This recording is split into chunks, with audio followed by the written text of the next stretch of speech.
Hello, beautiful friends. Welcome to my channel. It's Sean from Chantecaille Beauty. And this is Chantecaille's Beauty Bar, where we grab from the bar and discuss all things beauty.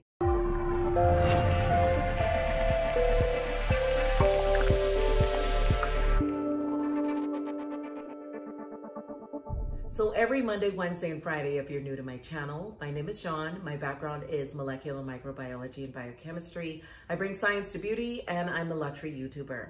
So hopefully you would like, subscribe, and share as we go through the Truth Skincare series every Monday, Wednesday, and Friday. Then on Saturdays, we do something called Sit Down Saturdays, where we do luxury makeup, tutorials, vlogs, that kind of thing. We get to know each other. So we're in the fourth part of the Truth Skincare series, and the topic today was from one of my subscribers that asked me, what is the difference between melasma and hyperpigmentation? So I definitely wanted to bring context to that, because I do know that a lot of us are trying to tell the difference. Can I see a show of hands? Okay, but let's get into this. Hyperpigmentation, we're gonna start with that first. Hyperpigmentation is a blanketed umbrella term, right? Underneath hyperpigmentation are different categories. You've got liver spots, you've got freckles, and you've got melasma. But where it gets depleting is in spirits and in self-esteem. And if you all remembered in previous videos, I mentioned I had dark spots all over my face when I was going through puberty, and my cousin had to take me to prom. And that was, yeah, that was not a good time in my life. However, it has cleared up tremendously, and I haven't had that struggle anymore. So I'm going to talk about the treatment that I went through specifically for my hyperpigmentation. So we've got down what hyperpigmentation is. It's dark spots, dark patches on the skin that are bluish gray. They can be dark brown or black. Pigmentation is much different. I know someone asked me about that, and it's not the same. Pigmentation is just the coloring of the skin, and in a normal person, it's just it looks all even, right? Hyperpigmentation is the dark patches on the skin, okay? Now, sun definitely affects your skin, and that damage from the sun can cause hyperpigmentation. And we want to, no matter what our skin color is, wear sunblock. And I'm going to talk about a few recommendations of sunscreens in this video as well, just to help you out, just in case you guys are looking for a really good sunscreen or some sort of sun protection. So we know that it's harmless, right? Except it's depleting of spirits. We know what hyperpigmentation is as an umbrella term, and we know what categories fall under hyperpigmentation. Now we want to talk about melasma. Melasma is actually something that happens hormonally. So whether you're taking birth control or you're pregnant, it is termed masked pregnancy, and that's because even though it affects 5 million Americans, most of the persons that are affected by it are those that are pregnant. And mask is the term given to melasma because most of the time, if not all of the time, it targets the face. So your cranial area, your cheeks, your chin, sometimes the bridge of your nose, and if your shoulders, even though it can affect other parts of the body, your shoulders, if it's exposed to the sun, will also end up with melasma. So again, sun protection is going to be key. So if you're on birth control especially, you need to be taking some sort of sun protection, or using, some sort of sun protection, because again, this is caused by hormonal issues, mostly. Now, it can be sun-related as well, so I'm not going to disqualify that. That is also one of the causes, but the main cause is hormonal changes. All right, so now that we've got all of that down, let's talk about diagnosis of melasma, and then we'll go into the treatment. All right, friends, talking about the diagnosis. If you go to a dermatologist, what they would do is something called Wood's lamp. And Wood's lamp is actually a light that they put over the affected area to assess the skin. One, they're looking for fungal or bacterial infection.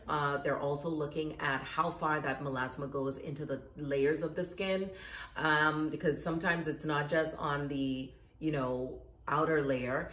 It can go way down into the dermis, right? So they want to see how far this melasma is going. If it's something that's serious, they're going to do a biopsy. That is taking a little bit of that skin and running a series of tests. So that's your diagnosis of melasma. The other thing we want to get into is, how do I treat this? We know what it is. We know how it differs. We know how to diagnose it, but how do we go into treating this effectively? Now, let's talk about treating hyperpigmentation first. Hyperpigmentation is done mostly with topical creams, your vitamin C's. We see that a lot. The discoloration serums that you see, like Good Molecules has a really great one. Kiehls has another really great one. The Blanc Gardenia from Chantecaille. One second, I'm going to get it for you. So this is the Blanc Gardenia. Can you all see that? Let me down the light a little bit so you all can see.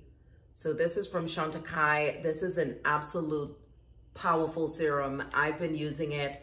Lightens the skin. I've also been using this in conjunction with the Gold Recovery Mask.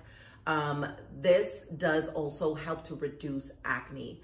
Now, hyperpigmentation, I want to just fall back a little bit, can be caused not only from sun, right? Not only from the sun, but acne scarring can cause it. It can be caused from, you know, just injury to the skin as a whole, medications, inflammation, and just other conditions can cause hyperpigmentation.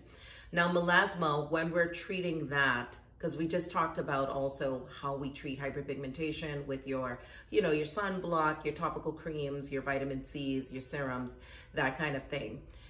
When we're going into melasma, that's going to be another beast, because this one is hormonal. So we're going to have to work from the inside out, right? So the key now becomes a balancing act of the hormones.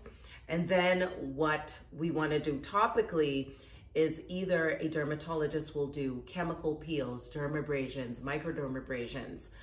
They will give you steroids, or they'll give you hydroquinone, or even some sort of brightening agent to help you with the outer layer of the skin, right? Now, here's the thing that I want to share with you all. When we're talking about all of this that we're using to get rid of, you know, our hyperpigmentation, and as daunting of a task as it is, and as high-spirited as we become when we see it lightening up, there is something called a liver and a kidney that we don't talk about a lot on YouTube.